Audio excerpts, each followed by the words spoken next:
నమస్తే పిల్లలు. ఈ వీడియోలో మనం మరికొన్ని నానార్థాల గురించి తెలుసుకుందాం. మొదటిది శ్రీ. శ్రీ అంటే సాలెపురుగు, బుద్ధి, సరస్వతి. చీకటి. చీకటి అంటే అంధకారము, అజ్ఞానము అనేవి రెండు కూడా నానార్థాలు. గుణం అంటే స్వభావం, అల్లెత్రాడు, వింటినారి. తాత.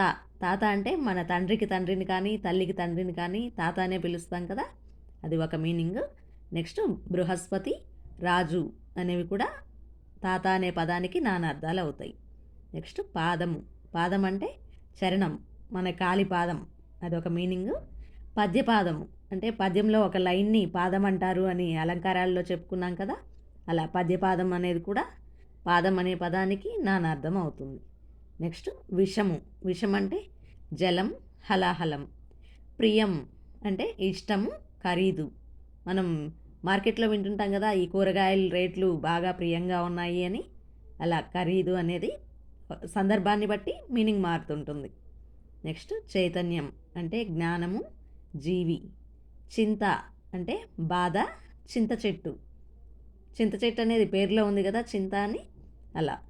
నెక్స్ట్ ఉత్తరం అంటే లేక, ఒక దిక్కు. మనకు 4 దిక్కులు ఉన్నాయి కదా, తూర్పు, ఉత్తరం, పడమరం, దక్షిణం అని. అలా ఒక దిక్కు పేరు ఉత్తరం. నెక్స్ట్ చుక్క అంటే నక్షత్రము, బిందువు, బొట్టు. నందన అంటే కుమార్తె, ఒక సంవత్సరం.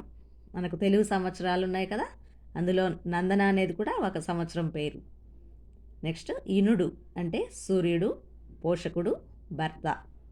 అరుణం అంటే కాంతి, ఎరుపు, బంగారం, కుష్ఠరోగం. కుష్ఠరోగాన్ని కూడా అరుణం అనే పిలుస్తారు. నెక్స్ట్ సిరి.